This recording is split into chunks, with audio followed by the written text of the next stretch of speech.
Hello दोस्तों, welcome back to our study platform. आज हम लोग ज्योग्राफी का प्रैक्टिस सेट नंबर 5 को देखेंगे। इससे पहले 4 प्रैक्टिस सेट हम लोग कर चुके हैं, जिसमें 20 को सेलेक्टेड क्वेश्चन को हम लोग कवर कर रहे थे। इसमें भी हम लोग 20 सेलेक्टेड क्वेश्चन को कवर करेंगे।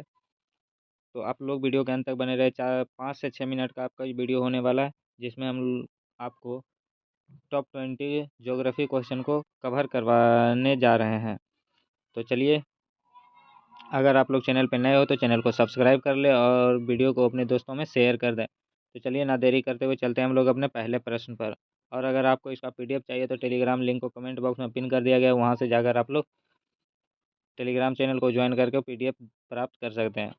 तो देखते हैं हम लोग अपना पहला क्वेश्चन। तो हमारा पहला क्वेश्चन है, निम्नलिखित में से कौन सी नदी प्रारंभ में अरुणा के नाम से जानी जाती थी? अरुण नदी के नाम से कौन सी नदी जानी जाती थी? ये आपको अगला प्रैक्टिस सेट मतलब प्रैक्टिस सेट नंबर 4 में भी ये क्वेश्चन कराया गया है कि निम्नलिखित में से कौन सी नदी अरुण नदी के नाम से जानी जाती है? तो कोसी नदी को अरुण के नाम से जानते हैं हम लोग। अगला क्वेश्चन देखते हैं। अगला क्वेश्चन है, भारत का लवन नदी के नाम से कौन सी नदी जानी जाती है? भारत का लवन नदी के नाम से जानी जाती है, तो कौन सी नदी जानी जाती है? तो जानी जाती है लूनी नदी। अगला क्वेश्चन है हमारा, कौन सी नदी भोर घाट के समीप कपिलधारा जलप्रपात का निर्माण करती है? तो कौन सी नदी भोर घाट के समीप कपिलधारा जलप्रपात का निर्माण करती है? तो इसका सही हो जाएगा नर्मदा नदी। नर्मदा नदी। शरावती नदी पर कौन सा जलप्रपात है?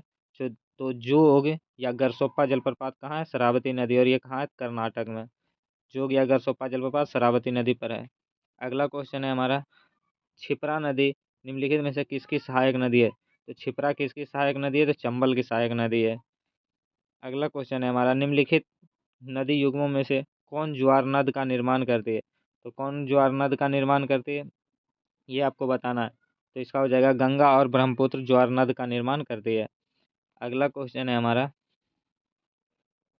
भारतीय प्रदेश को कौन सी नदी दो भागों उत्तर भारत एवं दक्षिण भारत में विभाजित कर दे? तो कौन सी नदी भारत को उत्तर और दक्षिण भाग में विभाजित करती है? तो नर्मदा। कौन सी नदी? नर्मदा नदी उत्तर और दक्षिण भारत में विभाजित करती है। ये रहा आपका ऑप्शन। तो इसका क्या हो जाएगा? कौन सी नदी भारत को दो भाग में विभाजित करती है? तो नर्मदा नदी, ऑप्शन बी। अगला क्वेश्चन है हमारा, निम्नलिखित में से कौन सी नदी बृहद गंगा के नाम से जाना जाता है? बृहद गंगा के नाम से कौन जाना जाता है? तो गोदावरी नदी को हम लोग बृहद गंगा कहते हैं। और दक्षिण भारत की गंगा किसे कहते हैं? कावेरी को। अगला क्वेश्चन है हमारा, वैनगंगा और पैनगंगा। वैनगंगा और पैनगंगा किसकी सहायक नदी है? तो ये गोदावरी की सहायक नदी है, वैनगंगा और पैनगंगा। अगला क्वेश्चन है हमारा, निम्नलिखित में से किस नदी को उसकी पवित्रता के कारण दक्षिण भारत की गंगा कहते हैं? तो अभी जस्ट आपको बताएं कि दक्षिण भारत की गंगा किसे कहते हैं? कावेरी को कहते हैं। किसे कहते हैं? कावेरी को। अगला क्वेश्चन है, मानस किस नदी की उपनदी है? मानस किस नदी की उपनदी है? तो ये ब्रह्मपुत्र का उपनदी है मानस। और ये कहाँ है? तो ये असम में। अगला क्वेश्चन, विश्व पर्यावरण दिवस कब से मनाया जा रहा है? तो विश्व पर्यावरण दिवस कब से मनाया जा रहा है? तो ये इसका सही आंसर हो जाएगा 1974। 1974 इसका सही आंसर हो जाएगा। 5 जून, 5 जून 1974 से। इसलिए हम लोग 5 जून को विश्व पर्यावरण दिवस मनाते हैं। अगला क्वेश्चन, हिमालय काटकर एवं बहकर आने वाली नदियाँ कौन सी है? तो हिमालय को काटकर एवं बहकर आने वाली नदियाँ कौन सी है? तो कौन हो जाएगा? ब्रह्मपुत्र, सतलज और सिंधु। ब्रह्मपुत्र, सतलज और सिंधु, क्योंकि ये जो है हिमालय के पार से आने वाली नदियाँ हैं। अगला क्वेश्चन, निम्नलिखित में से वह नदी कौन सी है जो भ्रंश घाटी से होकर बहती है? तो भ्रंश घाटी से होकर कौन सी नदी बहती है? तो हो जाएगा नर्मदा। नर्मदा। नर्मदा और एक कौन सी नदी बहती है? तो ताप्ती। नर्मदा और ताप्ती नदी भ्रंश घाटी से बहती है। अगला क्वेश्चन है हमारा, निम्नलिखित में से वह नदी कौन सा है जिसका उद्गम भारत राज्य क्षेत्र में नहीं हुआ है? तो कौन सा नदी है जिसका उद्गम भारत में नहीं हुआ है? तो हो जाएगा कौन सा नदी? घाघर। घाघर नदी का उद्गम कहाँ हुआ? तो नेपाल में हुआ, नेपाल से हुआ है, नेपाल से। अगला क्वेश्चन है हमारा, निम्नलिखित में से वह नदी कौन सा है जिसका उद्गम भारत क्षेत्र में नहीं हुआ? तो कौन सा नदी का उद्गम भारत में नहीं हुआ? तो ब्रह्मपुत्र। ब्रह्मपुत्र कहाँ से निकलती है? तो तिब्बत यानी चीन से निकलती है। अगला क्वेश्चन है हमारा, निम्नलिखित में से वह नदी जो कृष्णा नदी का सहायक नहीं है? तो कृष्णा नदी का सहायक नदी कौन सा नहीं है? अमरावती। अमरावती कृष्णा की सहायक नदी है। किसकी सहायक नदी है? तो ये कावेरी की सहायक नदी है। किसकी? कावेरी की सहायक नदी है अमरावती। अगला क्वेश्चन है हमारा, भारत का डेल्टा बनाने वाली नदियाँ कौन कौन सी है?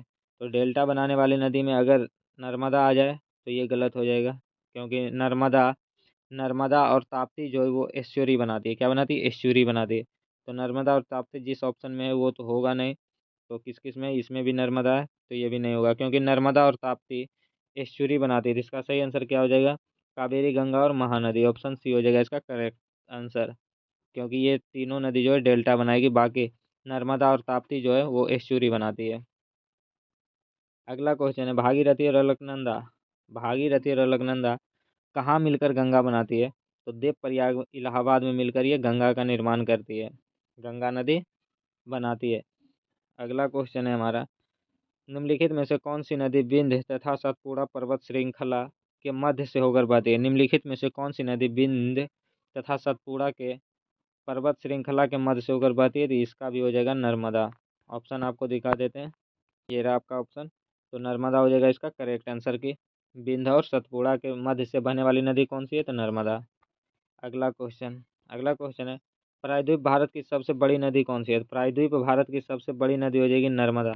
प्रायद्वीप अगर नहीं लगा रहता, सिर्फ भारत की सबसे बड़ी नदी पूछता तो गंगा हो जाता, और प्रायद्वीप भारत की पूछेगा तो ये हो जाएगा गोदावरी। ये था हमारा आज का टॉप 20 क्वेश्चन। वीडियो आपको कैसा लगा ये कमेंट करके बताना है, और अपने दोस्तों तक वीडियो को ज़रूर शेयर करना है। और अगर आप लोग चैनल पर नए हो तो चैनल को सब्सक्राइब कर लीजिएगा, क्योंकि यहाँ पे आपको टॉप 500 क्वेश्चन आपको ये ज्योग्राफी का कराया जाएगा, साथ ही साथ और भी सब्जेक्ट आपको कवर कराए जाएंगे। तो चैन अगर नए हैं तो चैनल को सब्सक्राइब करना ना भूलें। तो चलिए फिर मिलते हैं नेक्स्ट सेट नंबर 6 में। तब तक के लिए जय हिंद।